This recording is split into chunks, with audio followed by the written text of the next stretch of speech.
నమస్తే. ఇది కథ కాదు జీవితం కార్యక్రమానికి స్వాగతం.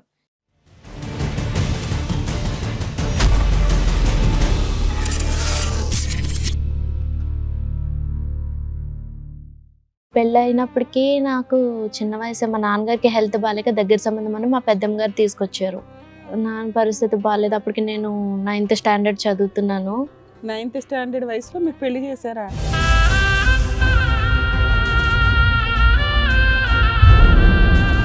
ఒక్క అమ్మాయికి 9th క్లాస్లో పెళ్ళి ఏంటమ్మా? అమ్మాయికి వాళ్ళ నాన్నగారికి హెల్త్ బాగాలేదు అంటే పెంచుకున్నాం. మధ్య గారి కూతుర్ని మేము 2 అబ్బాయిలు ఉన్నారో పాప కావాలని పెంచుకున్నాం.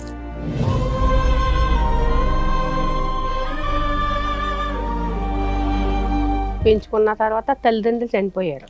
వాళ్ళ నాన్నగారికి పచ్చకామలు వచ్చి చనిపోయారు.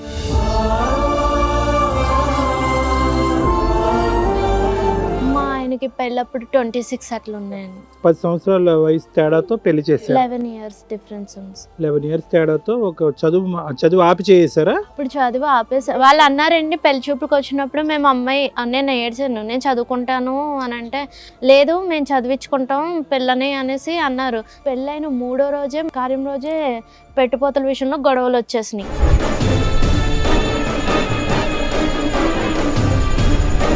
ఈ గొడవల్లో మా ఆయన గారు అప్పుడే నోరు అనేసాడు, ఇగో మీ పిల్లని మీరు తీసుకుపోండి, మాకేం అవసరం లేదు, మా అక్కని మా అమ్మని తక్కువ చేసి మాట్లాడుతున్నారని అప్పుడే అనేసాడు ఆయన.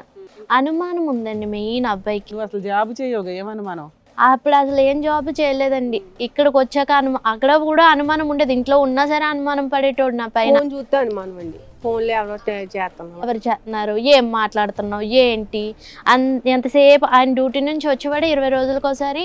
వచ్చిన వెంటనే ముందు నా ఫోన్ ముట్టుకునేవాడు. స్టార్టింగ్ ఎక్కడైతే ఆ అమ్మాయి పేరుని 50,000 ఇచ్చారో అది సరిపోలేదు అతనికి. ఎంత వచ్చింది దానికి? 80 గజాలు అమ్మితే ఎంత వచ్చింది? మాకు రావడం 18 లక్షలు వచ్చిందండి. 50,000 ఇచ్చారు. 50,000 ఇచ్చి మరి మా పిల్లలకి ఏమీ లేదండి. కాదు ఊరికనే అమ్మా, నేను కాదు, రమేష్ లో ఉన్న మనస్సు గురించి నేను మాట్లాడుతున్నా.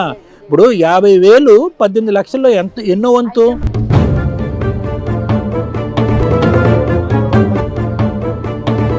యాభై వేలు కోడళ్ళకి ఏ రకంగా ఇచ్చావో కూతురికి అలా ఎలా ఇస్తావు అనేది నీకు నీ అల్లుడికి ఆల్రెడీ ఆ రోజే పాయిజన్ చుక్క పడింది. ఆ 2వ రోజు వచ్చింది గొడవ.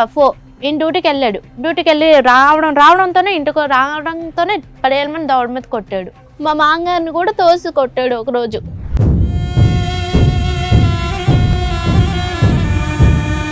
ఈ పిల్లని కూడా జాబ్ చేయమన్నాడు. పిల్ల జాబ్ చేసినప్పుడు అతను వచ్చాక వాషింగ్ మిషన్ ఒకటి కొనుక్కున్నారు. పర్లేదు బాగానే ఉన్నారు అనుకున్నాం. ఇంక స్టార్ట్ చేసాడండి. డ్యూటీకి వెళ్ళి వచ్చిన తర్వాత, నువ్వు మీ సార్ నాకంటే అందంగా ఉంటాడా, నాకంటే తెల్లగా ఉంటాడా,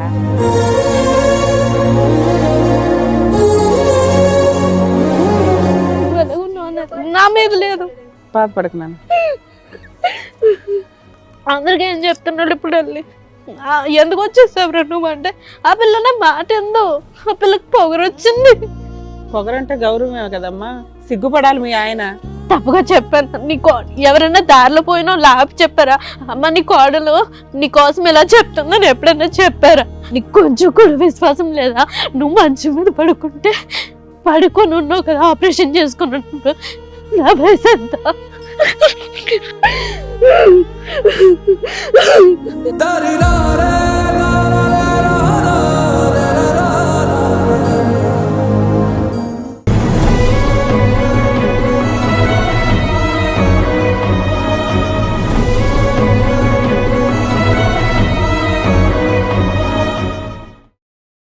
హలో అండి, నేను మీ శ్రీవాణి. ఇది కథ కాదు జీవితం కార్యక్రమాన్ని అందరికన్నా ముందుగా మీరు చూడాలి అనుకుంటున్నారా? అయితే ఇమీడియట్ గా హిట్ టీవీ యాప్ ని డౌన్లోడ్ చేసుకోండి, అది కూడా ఫ్రీగా. ఇందులో short news, live news, entertainment, movies అన్ని అవైలబుల్ గా ఉన్నాయి. అండ్ మీ అందరికి ఇంకో సీక్రెట్ చెప్పనా? ఇలా రండి. Yes, hit TV app download చేసుకున్న వాళ్ళకి 1,000 నుంచి 1 lakh వరకు లక్కీ డ్రాస్ అనేది తీయడం జరుగుతుంది. మరి ఇంకెందుకండి ఆలస్యం, ఇమీడియట్ గా హిట్ టీవీ యాప్ ని డౌన్లోడ్ చేసుకోండి.